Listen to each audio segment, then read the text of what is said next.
Hey, this is Keith Seymour, and I'm here on Real Talk. Have you guys noticed that the government is becoming not only Big Brother now, but Big Mom and Pop, which is actually more than I can say for a lot of parents? I mean, let's take the converter box. We had to buy a converter box because the United States government made a law that made us go from analog to digital. Well, if I want to have a crappy signal, that's my business. The government has no right to tell me to do this. That's stupid, and it's like a dictatorship. Okay, if I want to get a bad signal, or if my television stops working, that's my business. If some guy at a TV station is too cheap to switch to digital, then that's his business.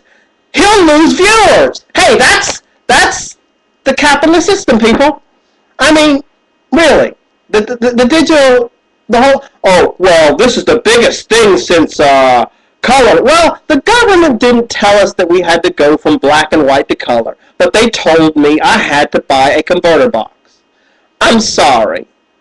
That is just inane. And then it takes responsibility from the individual, which brings me to my next point. Okay, come on, people. Let's talk about this. The CDC, I just saw this on the news tonight.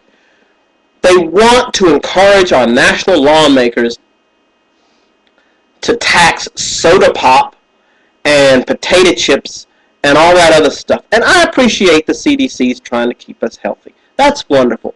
I'm all happy for them. But do they really have the right to say, hey, Lay's, you can't put this much salt in, or we're going to tax a grape soda because your kid's fat? If your kid's fat, it's your fault.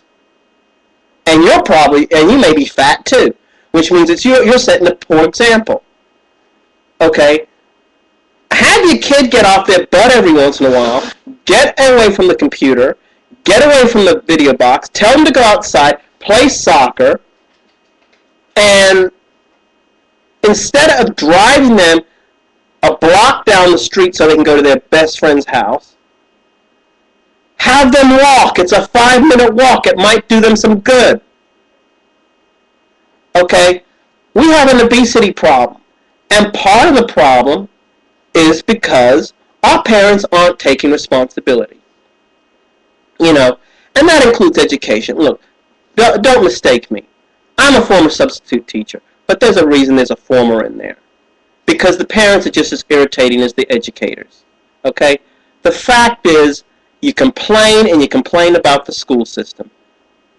But you don't go to PTO meetings.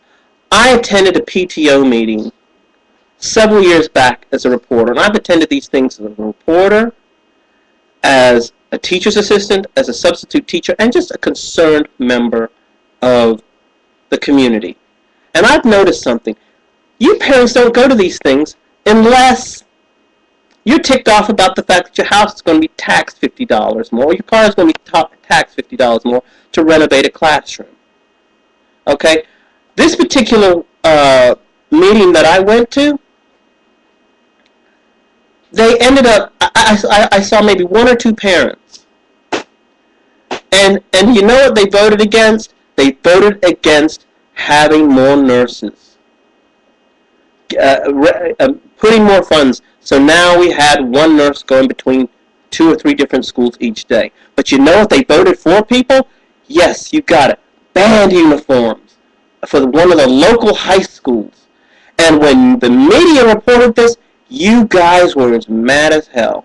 And I'm going to tell you something. It may not have happened had you gotten off your butts and gone to that meeting. Well, you say, well, I don't have time. Well, if you have time to drive your kids to between 5 and 20 events each week, you have time to take an hour or 2 off each month to go to a PTO meeting, to go to a school board meeting.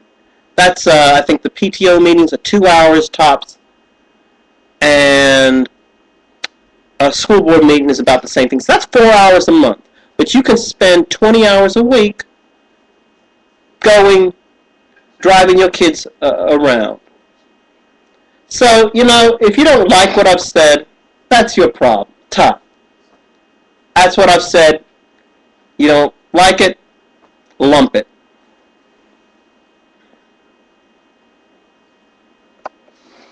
I thought that was actually...